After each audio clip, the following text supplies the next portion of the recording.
makanan asasi orang Islam lah. Nama saya pun Nizam bin Maizub. Saya datang daripada Seremban, Negeri Sembilan. Tujuan saya datang ke sini Barberi World ni sebab saya ada melihat dalam Facebook lihat tentang pembelaan biri-biri ni. Sebab saya memang minat kambing pun, saya tengok, tapi yalah nak bela sendiri tak boleh.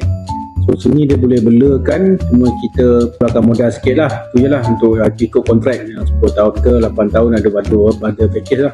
Saya ambil package Al-Kapsi, 9 ekor jantan dan 1 ekor anak betina lah. Saya nak cuba ni tengok macam mana punya proses macam mana. Tapi saya cubalah sementara nak tunggu saya lepas ni habis umur dah 3-4 tahun lagi saya akan package nak kerja pun tak larat. Sebab saya tengok macam mana kan, kalau boleh ni berkembang okey lah, kalau tak pun saya boleh buka kandang tempat lain ke, kerja pengalaman. Saya minat binatang ni, saya memang minat benda kecil, nak binatang kambing apa ke ikan ke apa, ni saya nak cubalah.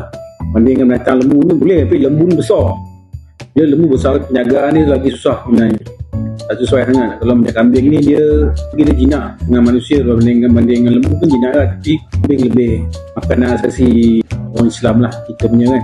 Saya cuba nak jadikan saya macam pendapatan sampingan lah, itu maksud saya. Kalau saya lebih kalau SP saya tengok macam mana, saya pun nak buat macam ni lah, tak tahulah macam mana kan, biar sana duit lama-lama pun simpan-simpan habis ke.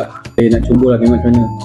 Daripada penerangan Cik Alki tadi, insyaAllah lah dia ada buat perjanjian, so kita tengok macam mana lah tahun 2 tahun akan datang lah.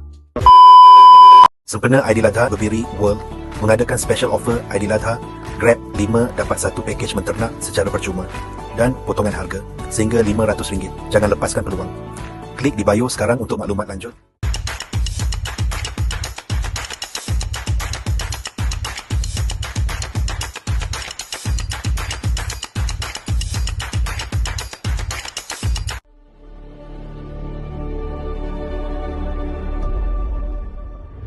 Farm for your future.